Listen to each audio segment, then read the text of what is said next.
အားလုံးပဲမင်္ဂလာပါ Explore with Jasmine Channel လေးကနေပြန်ကြိုဆိုလိုက်ပါတယ်ဒီနေ့မှာတော့စာရေးဆရာမနိုင်နိုင်စနေရဲ့နေကြပန်းလေးတပွင့်ကိုပြုံးပါဆိုတဲ့စာအုပ်ထဲကနေ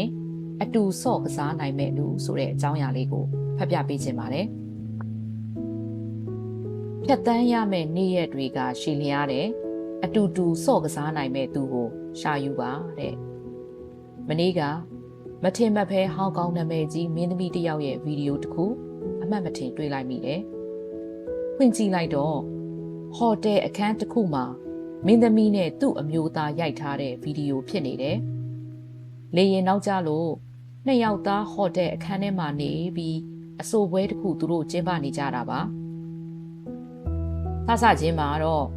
မင်းသမီးတစ်ယောက်တည်းမိုက်ခဲနေတယ်။ TV ဖန်သားပြင်ကိုကြည့်လိုက်ဆိုလိုက်ကလိုက်လုံနေတာပေါ့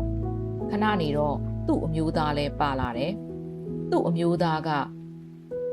Spitball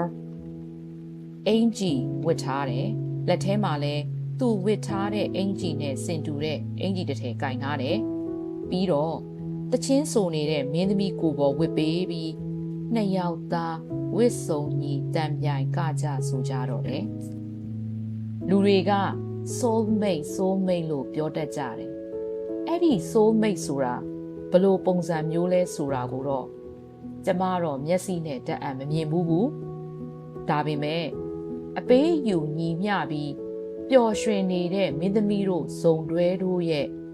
အိမ်အောင်ရေးအရေးအသွေးကအကောင်းဆုံးလို့ပြောရမယ်လေရင်နောက်ကျတဲ့ဇနီးမောင်နှံတော်တော်များများရဲ့လေရင်ကွင်းရောက်လာတဲ့ပုံစံကိုကျမတို့မြင်အောင်ကြည့်ကြရအောင်စိတ်ကြီးညူမယ်စိတ်ရှုပ်ဒေါသထွက်မယ်မကြေမနက်ရေရွတ်မယ်တချို့ကအချင်းချင်းအပြစ်တင်မယ်နင်းကြောင့်လေရင်နောက်ကြတာလို့ဆိုကြမယ်နင်းကြောင့်ပေါ့ဒီလိုရာသီဥတုမျိုးမှာမှခရီးထွက်လာတာလို့အပြစ်တင်ကြမယ်ဒါပေမဲ့မင်းသမီးတို့ဇနီးမောင်နှံကတော့ဒီစိတ်ညစ်စရာအဖြစ်ကို